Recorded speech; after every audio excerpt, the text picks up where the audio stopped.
Halo Saib Imam, kita ada di podcast Imam Gaspol. Sekarang saya kehadiran dua anak-anak muda yang tidak peduli sama dunia pemilihan-pemilihan, apalagi yang namanya pilkada. Nanti kita tanya dan kita kenalan sama dua orang-orang yang gagah-gagah.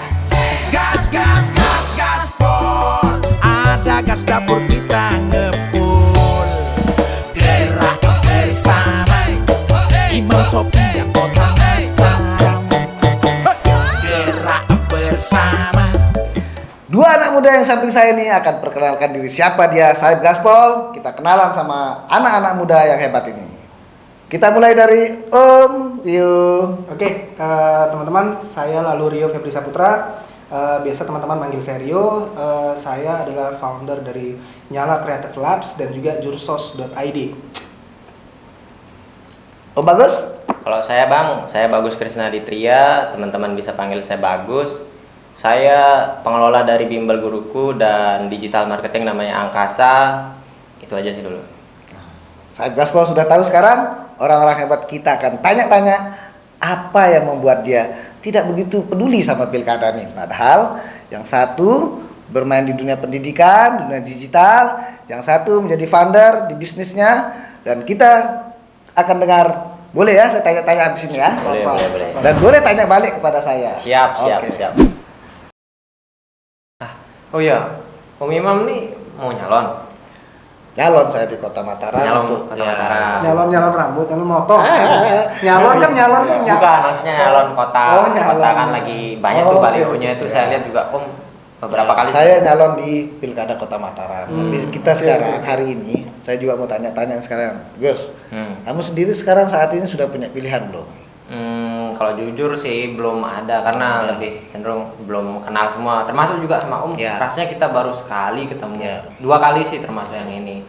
Kayak gitu. Ya. Ini Rio mungkin. Rio, kamu sudah kalau- punya pilihan nggak di Kota Kalau Mataram? dibilang pilihan sih sebenarnya ya belum juga. Maksudnya cuma disclaimer ya, maksudnya saya di sini memang tidak untuk mengendorse Bang Imam, juga memang saya di sini diundang pure hanya untuk berdiskusi mengenai Ya. kota dan mungkin bukan visi ya, maksudnya pandangan saya terhadap kota Mataram. Dan Saib Gaspol, begitulah kami. Kami tidak peduli pilihannya apa. Iya, Karena hari betul. ini saya tidak meminta dia memilih saya, Betul, Rio juga. betul. Dan kita bagaimana membuat suasana podcast ini di Imam Gaspol tapi riang gembira. Boleh dari semua calon dan kita akan dengar tentang Kota Mataram ini nanti.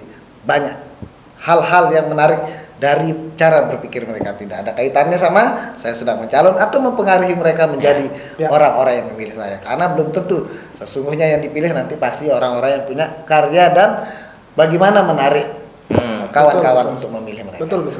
Sementara ini belum ada sih yang kita lihat nge-approach kita kayak ngasih. Cuman Mas Imam saya lihat keren juga balihonya, menarik dari segi saya digital marketer kayak keren juga. Boleh kenalan lah dulu.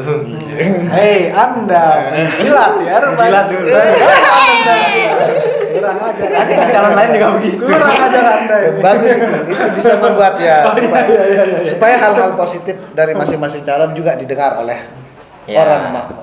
para pemilih di Kota Mataram. Oke. Ya. Sekarang kita mulai dari Om Rio. Kenapa Rio tidak peduli terhadap pemilihan-pemilihan? Kecuali pemilihan putri-putri, saya pikir kamu pasti tertarik kalau yang itu. Nah, kita sekarang lagi fokus pada pemilihan pimpinan di Kota Mataram. Oke, jadi sebenarnya kalau dibilang saya tidak peduli 100% sih salah juga ya. Saya jujur sebenarnya juga milih, setiap pemilihan umum saya milih. Datang ke TPS pagi hari ya milih. Cuman untuk mengendorse seorang calon itu memang belum pernah, seumur hidup saya belum pernah mendukung gitu. Maksudnya ayo pilih, pilihan saya itu belum pernah. Belum Oke. pernah Bang. Jadi kenapa seperti itu? Karena saya jujur memang merasa calon-calon entah itu DPR, kota, sampai ke presiden itu memang belum ada yang terlalu relate dengan dunia saya. Maksudnya belum meyakinkan saya 100% bahwa kenapa saya harus dukung dia dan kenapa saya harus mengajak orang lain mendukung dia gitu. Itu belum ada tuh sejauh ini. Seperti itu. Berarti yang membuat kita untuk semangat membantu siapapun itu belum ada ya. Oke. Belum ada sejauh ini belum ada. Itu dari Rio. Sekarang kita tanya Bagus. Apa yang membuat Bagus yang tidak terlalu peduli dengan acara pemilihan-pemilihan? Hampir sama sih kayak Mas Rio. Cuman Bang, bedanya saya nggak terlalu dalam sih alasannya. Jadi kayak biasa anak muda kebanyakan lah terlalu apatis, mungkin disebabkan karena dia nggak relate gitu, merasa politik itu nggak apa ya, relevan buat dia. Kalau zaman dulu sih saya waktu muda mungkin Anda masih muda. masih muda sudah ya. tua Maksud ya? saya, Anda merasa tua. ketika kita belum apa namanya beranjak ke dunia yang dimana kita mengenal sama yang namanya tersentuh langsung sama politik, kayak misalnya bisnis itu kan menyentuh langsung. Kita dulu di sekolah kan nggak pernah tersentuh langsung gitu kan, kayak mengawang-awang lah, kayak rasanya nggak terlalu dibutuhkan lah suara saya itu ketika nanti di balik bilik suara, kayak bakal sama aja toh gitu. Ternyata setelah saya masuk penting juga sih, akhir-akhir ini sih nggak apatis lagi sih. Yang dulunya ignoran mungkin sekarang agak-agak minimal ngulik lah. Permasalahan sekarang kan banyak nih calon-calon yang sudah mencalonkan diri tapi tidak memperkenalkan dirinya lebih jauh. Itu sih kenapa buat anak muda tuh bukan ignoran sih, lebih ke tidak diajak gitu sih sama mereka. Kayak gitu. Jadi Sahib Imam Gaspol, tadi saya ambil sedikit kesimpulan. Inti dari Rio tadi cerita bahwa dia sudah mulai mengikuti pemilihan-pemilihan tapi tidak bersemangat untuk mengajak orang-orang atau pada individu-individu yang dianggap terlibat di dalam pilkada. Dan kemudian kalau Bagus yang tadinya tidak terlalu tersentuh dengan politik karena kegiatan sekarang bersentuhan dengan politik, dia mulai mencari karena dia belum tahu siapa saja yang ingin terlibat di pemilihan berikutnya. Sekarang kita tinggal di Kota Mataram. Mungkin Rio dan Bagus bisa menceritakan apa sih yang ada masalah sekarang ada di sini di Kota Mataram nih. Yang menurut Rio dan Bagus sebagai anak-anak muda. Oke. Ya, kalau ditanya masalah, atau ini menurut sudut pandang saya ya Bang ya. Jadi mungkin masing-masing orang punya masalah. Mereka melihat Kota Mataram dengan sudut pandangnya masing-masing, dengan permasalahannya mereka masing-masing. Mungkin Bagus juga punya permasalahan dari sudut pandangnya dia, Bang Imam juga punya permasalahan dari sudut pandangnya Bang Imam. Nah kalau saya sih concern utamanya gini, beberapa orang yang saya ajak dari luar kota ke Mataram tuh cenderung yang disorot awal tuh kalau udah ke Kota Mataram tuh, mohon maaf nih, kotoran, masalah kotoran kuda itu sebenarnya simple yang kotoran, mungkin kotoran itu kayaknya iya maksudnya kotoran itu kotoran kuda ya lebih tepatnya ya. Kotoran kuda itu hal yang simpel tapi dari dulu sampai detik ini sampai sekarang ini yang belum bisa terselesaikan. Saya nggak tahu kenapa. Saya nggak tahu kenapa wali kota beberapa kali periode kayaknya susah menyelesaikan masalah itu. Padahal dari segi estetika udah jauh dari kebersihan dan keindahan kota. Kemudian kedua dari segi mungkin kesehatan, faktor kesehatan, kotoran kuda yang mengering terus kemudian terlindas oleh kendaraan, otomatis jadi partikel-partikel kecil yang dihirup oleh masyarakat. Jadi kalau sekarang mungkin kita disuruh pakai masker untuk menghindari COVID. Sebenarnya harusnya dari dulu. Sebenarnya dari dulu kok orang Kota Mataram menghirup sesuatu juga yang berbahaya juga sebenarnya Bang. Walaupun saya tidak tahu fakta medisnya ya, mungkin nanti dari orang kesehatan. Saya nggak tahu, kalau saya pasti ada pikiran awam saya, kotoran kuda yang terlindas dan jadi partikel kecil terhirup ke paru-paru manusia itu kayaknya rasa-rasanya akan berbahaya, rasa-rasanya. Terlebih saya yang punya penyakit pernafasan asma dari lahir, ya mungkin banyak orang seperti saya nggak tahu kenapa didiamkan dari sekarang. Menurut Bang Imam seperti apa? Kalau dari Bagus, apa nih masalah yang dilihat di Kota Mataram? Kalau saya kayak tadi Rio kan, kita punya latar belakang yang beda-beda. Kalau saya pribadi yang soal pendidikan sih, lebih bagaimana kita jadi apa ya, kayak tenaga kerja keguruan ini jadi beralih profesi yang sebelumnya berharap ke sekolah jadi kayak wira swasta gitu. Menonjolkan skill lainnya gitu untuk bisa bertahan. Karena sebelum kena ini juga pun kita punya masalah kayak masalah gaji, honor kayak gitu-gitu. Sekarang ditambah lagi kayak gini, otomatis kita muter otak lah biar teman-teman tetap bisa bertahan hidup. Nah, terutama kayak saya punya bimbel itu jadi kayak sedikit kesulitan sih. Rencananya awalnya itu bimbel saya bikin untuk teman-teman saya yang honorer nih bisa berkumpul Bisa gitu. bersatu. Ya, saya bikinkan mereka Wadah. lembaga, ya wadah. Jadi mereka tinggal ngajar aja, ada fasilitasnya, saya lengkapin. Tinggal nge-marketinginnya. Sekarang ada kayak gini, otomatis saya harus mikir ekstra sih bagaimana caranya supaya mereka ini tetap bisa ngajar begitu. Selain itu juga saya ngasih ide ke teman-teman tentang bagaimana caranya bikin side job selain ngajar kayak apa gitu supaya bisa menghasilkan uang. Ya, jadi ternyata situasi kondisi ini membuat hal-hal yang ada menjadi masalah ya. Iya, semua yang Atau awal- masalahnya memang sudah ada. sebelum ini pun Ya, karena sebelum ini kalau, pun, kalau kalau dari saya Rio memang tadi dari kan dulu. sebelumnya Dan banyak lagi masalah kan karena sebenarnya. corona aja sih. Bukan. Iya. Nah, itu berarti saya gaspol beberapa yang dilihat oleh saudara Banyak, Rio banyak. dan Bagus, dan saya pikir memang yang benar yang Rio sampaikan bahwa kotoran itu pasti akan menimbulkan hal-hal yang berkaitan dengan kesehatan. Setelah ini, apapun yang terjadi terhadap corona itu, putusannya kita tetap pakai masker kalau selama itu masih ada. Oh iya betul. Seharusnya kan diselesaikan, Ya. bukan jadi pakai masker.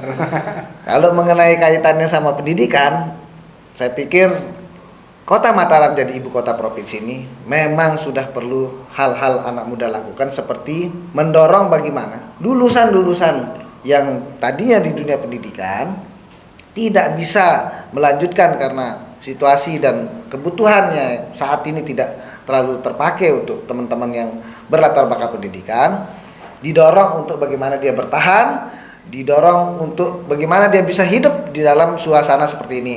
Dan saya pikir ide-ide yang tadi disampaikan oleh Bagus itu hal yang perlu ditindaklanjutin oleh pemerintah khususnya Kota Mataram, karena ini adalah hal-hal yang menjadi untuk sementara membuat kita bertahan. Benar. Selain itu apalagi yang dilihat Nio? Kalau dari Rio kan tadi udah kesehatan. Iya. Kalau saya karena saya juga punya bisnis F&B ya, bisnis di bidang kuliner. Bahkan sebelum saya punya bisnis kuliner dia memang orangnya suka nongkrong lah. Yeah. Memang orangnya suka nongkrong kemana-mana. Jadi memang yang saya lihat tuh di Mataram bisnis F&B ya lebih ininya itu timbul dan tenggelam tuh Bang Imam. Jadi ada satu bisnis kuliner atau bisnis tongkrongan lah kita bilang, Yeah. bukan mungkin spesifik kuliner juga, bisnis tongkrongan rame mungkin 6 bulan 8 bulan kemudian muncul bisnis yang serupa dengan itu. Misalnya kita bisa petakan aja nih, yang 100 orang datang misalnya ke tongkrongan A, muncul tongkrongan B dengan konsep yang hampir sama, mungkin ada sedikit nilai tambah.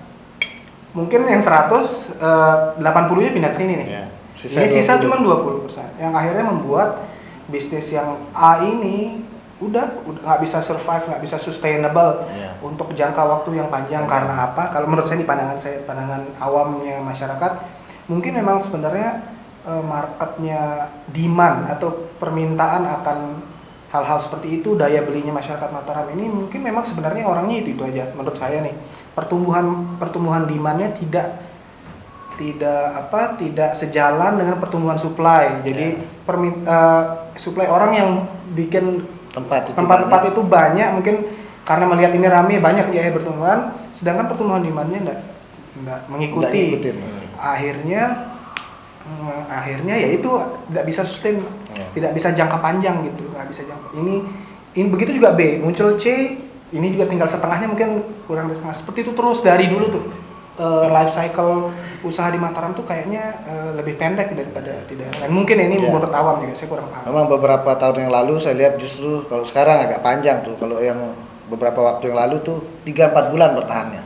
Habis itu pindah-pindah karena mungkin waktu itu pilihannya sedikit. Yang mau berkunjung banyak. Nah, sekarang kebalik. Yang mau dikunjungi banyak, orangnya makin sedikit ya, apalagi di tengah suasana sendiri. Jadi kalau menurut Rio sendiri, apa tuh yang perlu dilakukan oleh pemerintah? Balik lagi nih, Bang, saya juga bukan ahli ekonomi juga, saya juga bukan expert lah di bidang itu. Saya cuma punya pandangan saya sendiri menurut sudut pandang saya.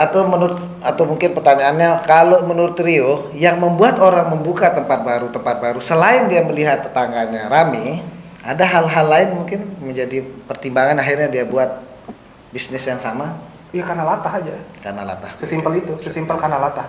Betul. Sesimpel karena latah. Jadi waktu kalau menurut saya ditanya bagaimana, saya dari dulu punya bayangan kalau Kota Mataram itu dijadiin kota pendidikan, Bang. Karena kalau kita melihat kota-kota lain seperti Jogja, Bandung, Bali bahkan dia juga termasuk kota-kota tujuan pendidikan. Sehingga apa? Sehingga penduduk temporernya itu bertambah terus setiap tahun. Bayangin kalau kalau misalnya di Kota Mataram ini kan punya Universitas Mataram dan universitas lain nih. Misalnya kalau di branding menjadi Kota Mataram itu kota pendidikan. Akan ada berapa ratus ribu mungkin bahkan penduduk temporer setiap tahunnya yang ada di situ. Itu jadi demand, Bang. Karena mahasiswa itu gaya hidupnya adalah gaya hidup nongkrong, ngerjain tugas, diskusi kelompok dan segala macamnya. Dia butuh tempat-tempat untuk difasilitasi untuk nongkrong terus segala macamnya. Jadi kalau sekarang kan demandnya Mataram ini hanya berfokus kepada penduduk setempat. Sedangkan penduduk setempat, kalau sudah namanya penduduk setempat, habitnya berbeda. Habitnya dia nggak nongkrong lagi karena dia masak di rumah, dia harus berhemat karena penduduk tetap di daerah tersebut. Dia harus ke pasar setiap hari. Kebutuhannya dia untuk nongkrong dan segala macam leisure lah ya, kita bilang leisure itu mungkin rendah. Jadi dibilang pariwisata, kota pariwisata juga enggak juga sebenarnya, karena destinasi wisata di Kota Mataram sebenarnya juga sedikit juga kan. Nggak ada destinasi wisata yang bisa dijual keluar. Saya nggak tahu sih, mungkin ya, kalau Pantai Ampanan juga kayaknya enggak. Jadi kota singgah aja sebenarnya Mataram tuh, kota singgah untuk ke daerah-daerah destinasi wisata di luar Kota Mataram justru. Lombok Tengah. Menginap dia di sini ya? Iya, cuman itu aja. Nggak tahu, itu menurut saya, pandangan saya sih, Bang. Nggak tahu sih. Bang Imam. Kadang-kadang cerdas pandanganmu nih. Kalau orang botak tuh biasanya gitu, Bang. Kamu nyindir sepertinya ke saya. Sama nih, sama kayak gitu juga, Bang. Oke, Om Bagus. Tadi kita sudah dengar dari Om Rio. Sekarang kita dengar Om Bagus. Tapi ngomong-ngomong nih, sebenarnya Om Bagus nih mendorong kawan-kawan itu cari penghasilan tambahan. Itu sebenarnya kalau boleh tahu teman-teman yang honor, yang mengajar itu, rata-rata penghasilan sebulannya itu berapa? Untuk teman-teman yang honorer di luar tempatnya bimbel itu kan bagian dari mendorong mereka penghasilan tambahan. Penghasilan tambahannya selain sekolah. Ya, kalau Om tanya soal pendapatan mereka sih beda-beda, Om. Jadi ada istilahnya otoritas sekolah sih. Karena kebijakan sekolah berarti ya? Ya, PTT namanya pegawai tak tetap itu kebijakan kepala sekolah sih. Jadi ada bahkan beberapa sekolah yang kadang sih tidak ada lah sebulan mungkin, Om. Enggak dapat sebulan sama tidak dapat. Kalau dapat tuh berapa dia? 3 bulan. Kalau dapat pun ya ratusan sih. 300, 800 mungkin paling tinggi gitu. Rata-rata per bulan ya. Dapatnya bisa 3 bawah bulan. UMR. Dapatnya 3 bulan ngerapel. Ngerapel kadang, benar. Kalau di tempat di tempat bagus dibandingkan. Ya, bukan cuma di bimbel saya aja sih. Di tempat-tempat lain juga. Ya, mereka juga secara mandiri juga sering tuh melakukan kayak door to door, nawarin diri les sekolah, tapi kita bikinkan lembaga biar mereka di satu tempat ada fasilitasnya lengkap dan kita gaji dia juga per bulan gitu. Kita punya target siswa harus masuk berapa supaya mereka ada gaji. Tapi sementara sistemnya honor sih, mereka tergantung per jamnya sih. Per jamnya itu 50.000 kalau kita. Di saat bagus baru memulai ya, mulai dan mengajak mereka. Kalau yang tentang digital marketing nih, Gus. Kan sekarang nih kayak suasana sekarang nih paling kepake tuh digital marketing. Coba mungkin bisa diceritakan ke Sahib Gaspol. Ya kayak musim pandemi ini kan kita kayak dituntut bagaimana caranya biar teman-teman yang pengusaha ini bisa tetap kreatif, produktif tanpa harus mengharapkan marketnya itu ke tempat lokasi, karena kan sekarang pandemi yang jadi pantangan adalah keluar kan. Ada protap-protap. Iya benar, agak ribet jadinya kayaknya market harus punya semacam platform untuk belanja online gitu untuk memudahkan mereka dapat barang-barangnya. Jadi solusinya ya kayaknya bidang digital marketing ini sih yang fungsinya nanti ngajak teman-teman pengusaha ini untuk mendigitalkan barang-barangnya. Jadi dimaksimalkan ya sekarang. Dimaksimalkan, Untuk di benar. aplikasi-aplikasi yang kayak tadi. diefisiensikan. Nah, ada beberapa yang sudah kita dengar. Coba mungkin saya mau menanggapin sedikit supaya agak ini juga kan dari pandangan Rio Iya, sama iya, Bagus betul, ya. Jadi kalau kaitannya sama Gus, memang titik-titik di Kota Mataram masih ada nih yang kaitannya sama kuda, kotoran tadi. kotoran, Iya, ya. oke. Mungkin kita bisa memberikan saran nih kepada pemerintah untuk kesehatan dan estetika tadi itu. Nah, mungkin bisa menjadikan itu prioritas karena menghilangkannya pun tidak semudah itu karena itu bagian dari penghasilan ya dari Penghasilan. ada beberapa usir Cidomo kan. Oh, Iya, usirnya. jadi Oke. mungkin pendekatannya adalah mentertibkan, Iya. memastikan kotoran itu tidak kesana kemari, walaupun dia sudah ada, tapi mungkin petugasnya untuk memastikan dia jatuh pada tempatnya sehingga tidak waktu hujan kesana kemari, Iya, waktu mau kering terbang. Hmm. Nah mungkin kalau sudah itu masih dilakukan, mungkin ada aturan-aturan yang ditetapkan pemerintah. Mungkin saya pikir Kota Mataram mungkin sudah pernah buat, cuma penerapan aturan itu mungkin masih belum tegas. Jadi pasti dia sudah buat aturannya. Kalau berkali-kali langgar mungkin Denda, Ada sanksinya. mungkin surat izin lah, surat izin. Tilang. Ya, surat izin. Tilang Cidomo Cidomo. ya. Ya jadi mungkin itu hal-hal yang perlu dilakukan Iya, bahwa iya, iya. di peraturan yang sudah diketatkan difokuskan daerah mana saja karena ada kaitannya sama pariwisata. Nah, kan kalau dia lewat jalur-jalur yang daerah pariwisata yang pantas untuk ada Cidomunya, pasti itu menjadi suatu alasan tersendiri juga. Misalnya nih, mau ke Padang Penang. Nah, Cidomo dari depan kayak daerah lain tuh, sebelum masuk di daerah wisatanya, di gerbang depannya tuh pakai jasa ini. Nah, mungkin dari situ kan tak bisa menertibkan. Ayo kalau kamu mau dia tetap dipakai jasamu, ini kita jaga bersama-sama. Berarti penyebab-penyebabnya kayak kotoran dan lainnya menjadi tanggung jawab dia yang utama, Si bukan kusirnya. bukan pada masyarakat. Iya. Nah, itu mungkin bagian kecil yang bisa kita sarankan nih kepada pemerintah. Karena di Gili Trawangan juga sebenarnya kan Cidomo juga kan. Iya. Itu yang- Dan kok bersih gitu, maksudnya Iya. bisa bersih. Itu yang saya bilang tadi, bahkan sebelum ke tempat penyeberangannya pun kan disuruh tuh kita naik, Oh, iya. naik di depan Cidomo. Jadi hidup dia. Nah, kaitannya sama yang tadi itu mungkin tidak majunya atau tidak teraturnya akhirnya usaha-usaha yang ada ini itu kan kaitannya sama PAD akhirnya. Nah, seharusnya tuh kalau pemerintah bisa membantu polisinya selain mengatur perizinan ya kan kayak tadi Rio bilang sebelah buka akhirnya gampang semua orang buka. Akhirnya udah ada duluan susah bertahannya karena kan ada kaitannya sama kreativitas juga itu kan. Nah, akhirnya PAD juga turun sama kayak di tempat-tempat hiburan yang lain itu kan juga. Nah, itu mungkin yang membuat sekarang salah satunya selain aktivitas dari penjualan di kafe-kafe atau di tempat-tempat hiburan itu menurunlah pendapatan daerah.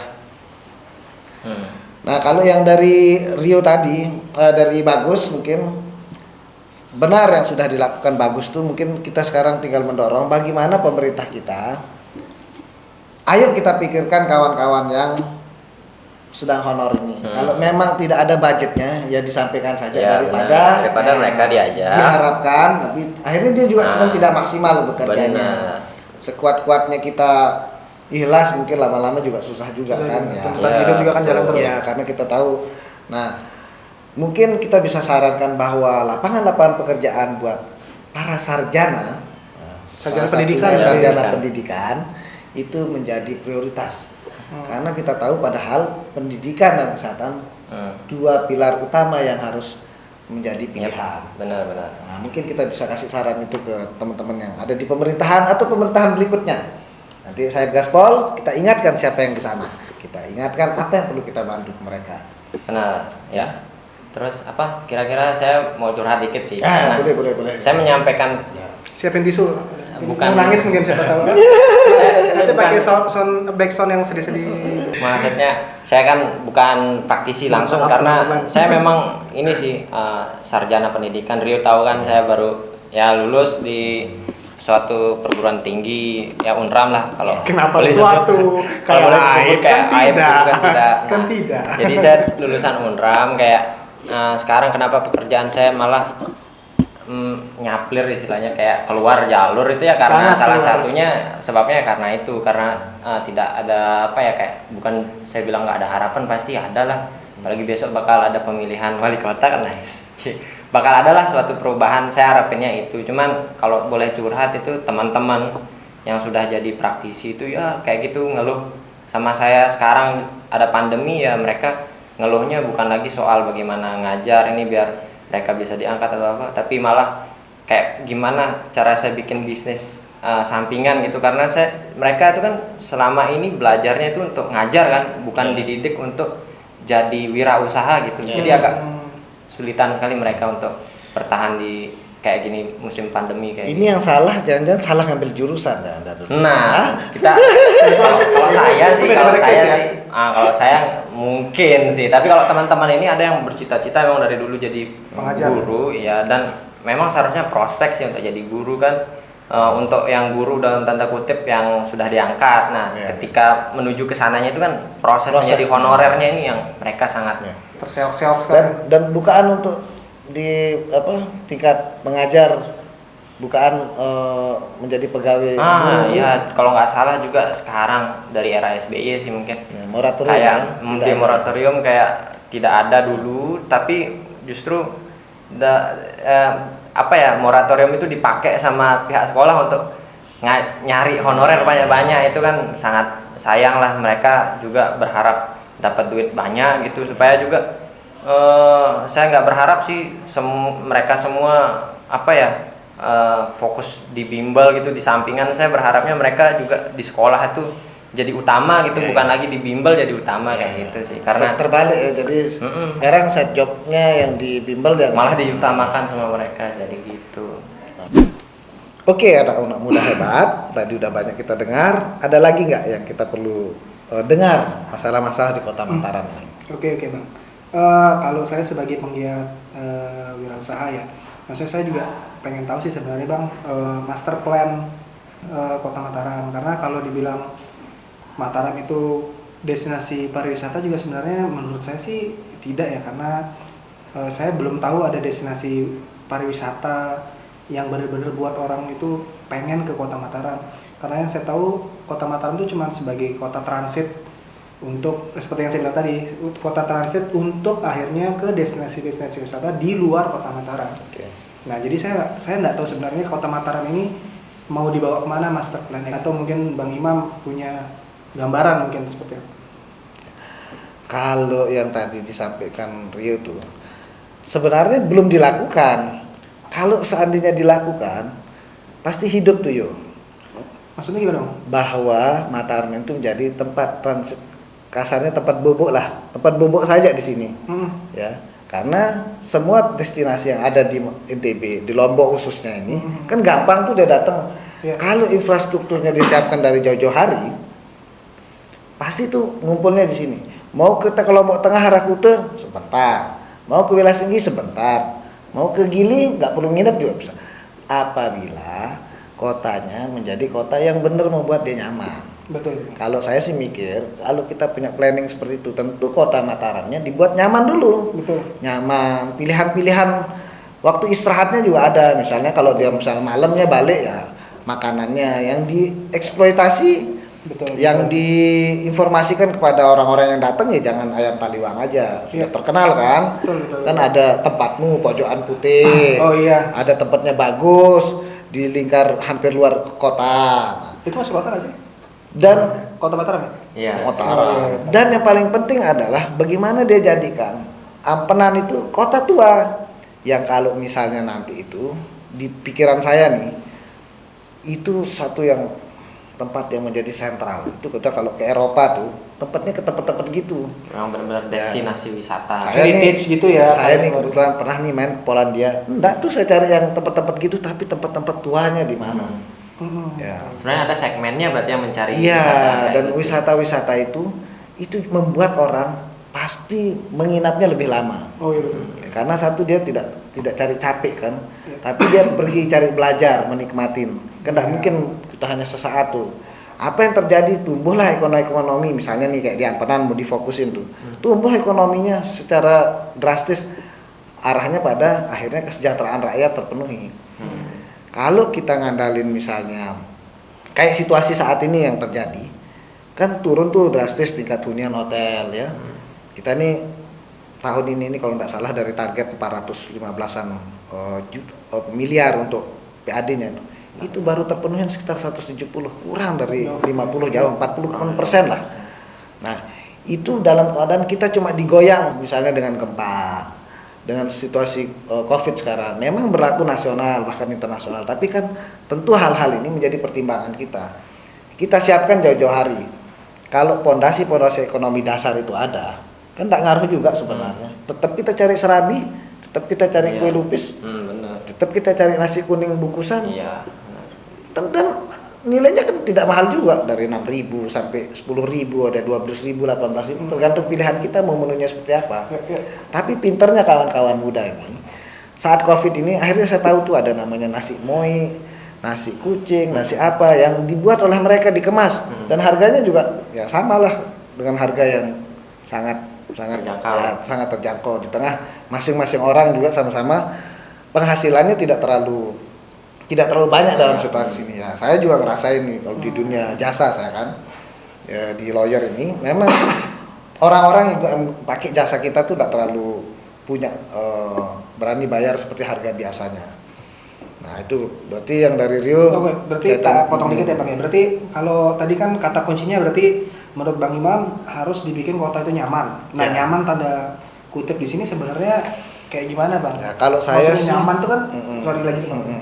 Maksudnya nyaman kalau di bayangan saya tuh nyaman tuh berarti memanjakan beberapa semua indera, kayak indera penglihatan, indera pendengaran, indera Ya. perasa, berarti makanan kan, indera peraba dan segala macam. Ya. Nah itu mungkin, tapi saya nggak tahu maksudnya Bang Imam.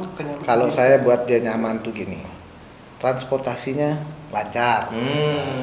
Nah. Ya, tentu kan sekarang sudah ada tuh aplikasi-aplikasi. Iya, aplikasi ojek sudah. online lah. Nah, kemudian tempat-tempat yang didatangi, ya, tidak terlalu membuat ya, tadi itu ada estetika. Ya, Fasilitasnya, jangan sampai ya. dia tempatnya bagus sebelahnya tapi tempat parkiran Oke. Cidomo yang tidak menjaga kebersihan. Ya. Itu kan hal-hal Sangat kecil. mengganggu itu. Kemudian nyaman dari tempat yang dikunjungi adalah nilai yang tempat dikunjungi. Misalnya nih kita ke Mayura, kan dari kecil cuma itu aja cerita yang kita dapat, ya sudah pasti. Kota Ampenan itu saja. Nah, bagaimana kita pikirkan nilai-nilai yang tadi ada itu terpublikasi dengan cepat. Ya, bukan hanya dia ditulis papan, kan tidak semua orang mau membaca atau tidak semua guide juga menginformasikan. Ya. Syukur kalau dia dapat yang bisa menginformasikan. Tapi kalau dia nyelonong datang sendiri, nah kan berarti orang-orang sekitar itu harus dipandang bisa memberikan informasi itu. Dan sekarang ini saya lihat justru anak-anak muda itu yang melakukan itu. Saya bayangkan nih kalau dia mau nyaman ini ya, saya mau datang ke suatu kota, lengkap tuh informasinya. Saya mau datang ke kota Mataram, lengkap tuh informasi. Saya bayangkan waktu saat itu ada tuh website kayak Go Tokyo, itu detail tuh Yeah. Go Tokyo. Dibuat simple tuh, tampilannya aja di depan simple. Nah kan yang membuat kita kadang-kadang males berselancar di web-web informasi itu karena tampilannya menarik. ya. Ya. Ribet juga. Nah, mudah-mudahan nanti sentuhan-sentuhan anak-anak muda di dalam pemerintahan atau berkembangnya imajinasi para pemangku kebijakan, tentu itu menjadi hal yang positif buat orang-orang yang akan memanfaatkan informasi itu. Oke.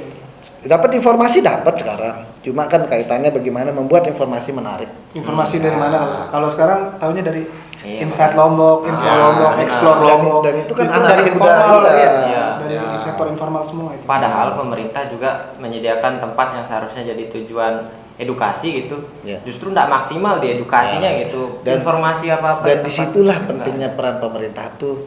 Ayo kita kumpul sama anak-anak muda nih.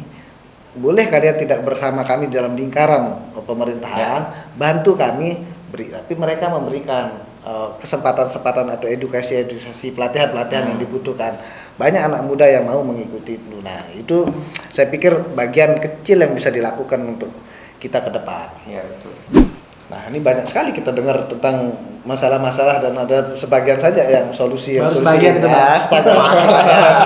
Ini ngomong-ngomong sebenarnya nih Rio dan Bagus, sebenarnya apa sebenarnya kamu pernah lakukan juga untuk kotamu, bahwa kan tidak mungkin juga kita tidak melakukan sesuatu kalau kita pengen maju bersama, karena gerak bersama itu sebenarnya kunci buat kita maju bersama. Nah, saya pengen tahu nih apa yang pernah dilakukan oleh Bagus dan Rio untuk Bagus juga. kotanya yang tercinta ini. Oh ya, jadi kayak saya kan mandang dunia pendidikan ini kayaknya mungkin akan ada harapan, cuman belum sekarang lah saya untuk terjun profesional ke sana. Makanya saya sambilan bikin IU lah, garap-garap event.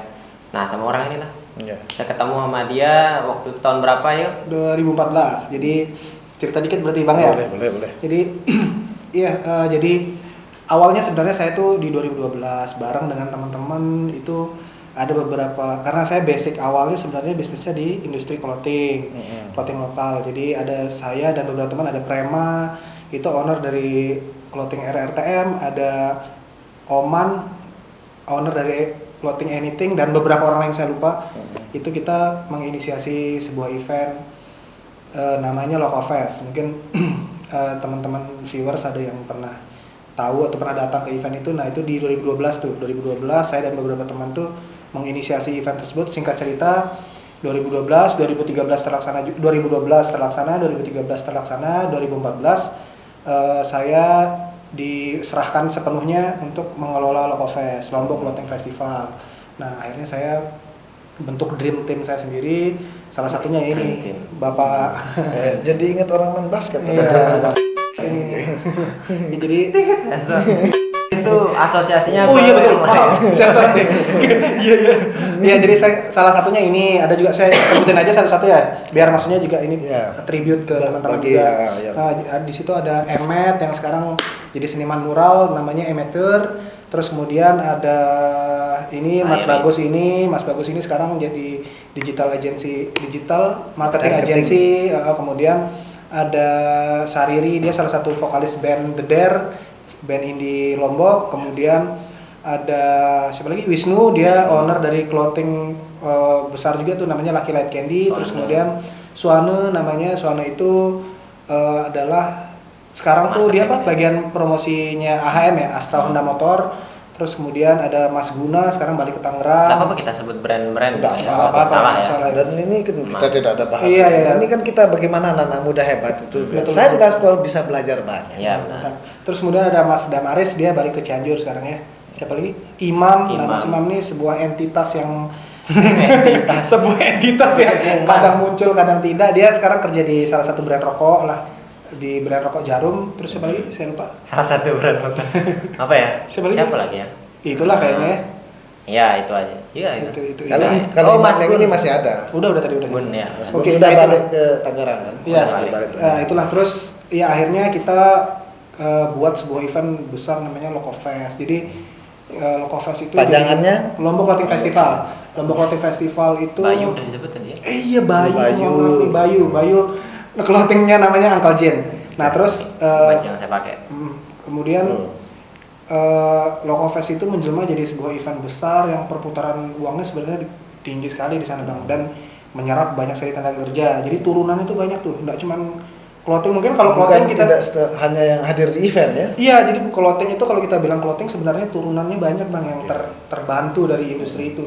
Nggak cuman penjaga toko aja. Kalau kita mungkin clothing cuma paling penjaga toko, kasir dan segala macam. Padahal enggak. Produksiannya tuh, produksian baju, Interior. baju beda lagi, kemeja beda lagi, topi beda lagi, Iya. dan turunan-turunannya tuh banyak tuh, label, sekelas label baju itu banyak tuh, kertas kresek, stiker. Dulu kertas kresek, sekarang saya lihat teman-teman clothing Oh iya udah pakai ini ya, tas kain gitu ya. Perbeb. Paperback, iya betul. Penjahit. Jadi kalau kita bilang industrinya sangat membantu tuh, sebenarnya industrinya sangat membantu. Terlebih eventnya sendiri itu di sana tempat orang ngabisin stok dan putaran uang itu miliaran kalau di sana. Kalau kita hitung satu booth itu bisa ratusan juta dapat Penjualan. penjualan selama 4 hari event. Iya. Belum lagi dari dari Merchant. Enggak, maksudnya pedagang-pedagang kaki lima di Oh, sekitaran sana tuh kita yang terlibat di sekitar acara. Iya, sekitar acara, pedagang cilok lah, pedagang segala macam iya. itu sebenarnya tergantung parkir dan segala macam. Nah, itulah di 2014 kalau barang hal bagus 2014 sampai 2017. 13 lah ya kan. Iya, sama kamu 2017 Iya. ya. Berarti udah berapa kali tuh ngadain? Oh, Waktu berapa fest? kali kita bareng? 6 kali kalau nggak salah. 6 kali ya. 6 kali dan 2 kali setahun. Ada yang di outdoor dan di indoor. Oh, iya. Nah, itu kita bawa levelnya naik tuh. Clothing lokal tapi kita bawa levelnya naik ke Nasional. masuk mall. Oh, masuk mall. Mallnya dan mall mewah gitu maksudnya. Ya, ya. Ya akhirnya sekarang industrinya alhamdulillah sih berkembang. Maksudnya juga teman-teman banyak yang masih Masih bergelut di. tetap ya. Dan saya menggunakan salah satu produk clothing lokal. Wih, mantap, mantap. Welltag. Ini juga nih. Ini Uncle Jim. juga saya lihat dari tadi Saya- ini clothing lokal. Clothing Bayu punya, Bayu yang Ini tadi Bayu, disebut. ya. Oh iya, Uncle Jim Bayu, ya. Uncle Jim. Ya di sekitar sekitar jalan Majapahit. Majapahit. ya. Majapahit. Iya. Kalau ini di sekitar Punia. Nah dari Loco Fest itu juga sebenarnya banyak industri-industri baru muncul juga. Ya. Bang Imam kayak misalnya ini digital Ya. agency ini mungkin awal dasar mikirnya ya dari Ya. Loco Fest, clothing-clothingnya butuh promosi digital. Ya. Nah dari sini belum lagi apalagi ya Banyak aspek lah, musik salah banyak satunya. musik juga Ya. jadi skena musik, skena komunitas-komunitas yang lain juga jadinya tumbuh gitu. Bisa saya bayangkan itu. Pasti gerak bersama kalian yang membuat acara itu besar. Benar. Iya, benar. betul. Karena Kita saya kompak. sendiri menjadi orang yang harus bayar tiket nonton. Iya, nah, dan dengan senang gembira kita kan Iya, memang betul, acaranya betul. luar biasa. Iya betul. Dan kita tidak memaksa orang untuk datang, maksudnya mereka Iya. datang dengan sukarela karena eventnya memang event yang mereka tunggu-tunggu setiap tahun. Berarti magnetnya memang dibuat menjadi satu yang membuat orang akan datang ya. Iya, Iya. nah itu tapi ya sayangnya memang selama saya dan Bagus menggeluti Loco Fest ya, itu memang kita independen sih, Independen, ya. independen tidak ada bantuan dari. Ya, Ya. kita nggak mengharapkan sih, cuman alangkah Iya. lebih baiknya kalau misalnya kita Disupport disupport, oleh ya pemerintah mungkin kan lebih sebenarnya. bagus lagi sih Iya. outputnya kayak Iya, gitu. kita Mungkin dengan bisa independen. menjadi lebih besar ya. Iya, tapi, betul. tapi satu yang luar biasa bahwa independensi itu membuat kalian besar. Iya. Dan akhirnya satu menjadi orang yang fokus di digital marketing. Iya, betul. Kamu turunannya setelah ada clothing berubah Event di organizer, ya terus di F&B. F&B juga, Ya, betul. terus sekarang saya dengar lebih merambah ke yang lain-lain juga saya dengar deh. Iya, saya apa ya? Jual Astaga. bercanda, tolong. Disclaimer tadi sih bukan 100% kita nggak didukung sih sebenarnya ya. Oh Kayak, iya, ya ada lah bentuk perizinan dukungannya. kayak apa kita Iya. selalu Iya, didukung. sama- Ada beberapa bentuk dukungan, cuman mungkin kalau Kalau kalian berharap uang mungkin susah. Iya, benar. iya, padahal sebenarnya nggak mesti Bukan, uang juga nggak mesti sih. uang. Sebenarnya nggak mesti. Kita sudah banyak uang. Luar biasa. Bercanda Perputarannya lagi, tolong, bercanda lagi. Perputaran aja miliaran. Jadi saya gaspol, bayangkan saja setiap booth itu hampir ratusan juta. Iya, betul. Jadi kalau dia Itu ada fakta. 10 saja sudah miliaran kita Dan ngomong betul, itu. betul. Biar Om tahu juga yang jadi penggeraknya, maksudnya yang punya brand itu adalah anak-anak muda. Iya. Anak muda di bawah Di 25 bawah- tahun pada saat Iya, itu. pada saat itu di bawah 25 Dan tahun. itulah yang disebut industri kreatif muda. Betul. Yang disingkat sekarang apa? IKM.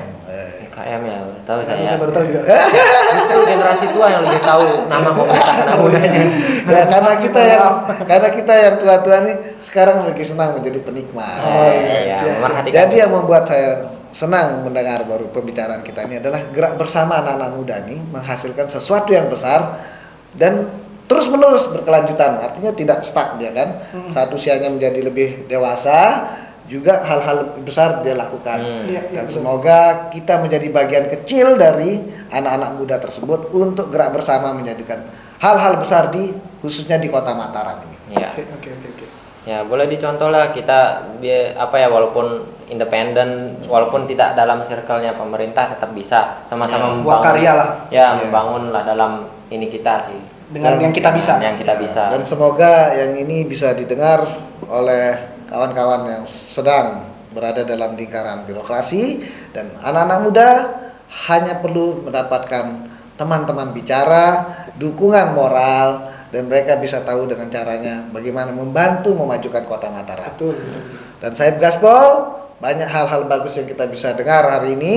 Semoga ini menjadi inspirasi kita bagaimana kita beradaptasi sama perkembangan ini dari waktu ke waktu. Dan tadi saya dengar ada disebut imam lagi ke sana, dan imam yang di sini masih ada di sini. Sampai ketemu di podcast berikutnya di Imam Gaspol. Terima kasih buat anak-anak muda hebat, juga, Rio, Bang. bagus, Terima kasih. dan semoga ini menjadi inspirasi banyak orang. Oke. Gerak bersama menuju kebaikan untuk kesejahteraan rakyat di Kota Mataram. Mantap. Sampai ketemu lagi. Gas gaspol, ada gas dapur kita ngepul.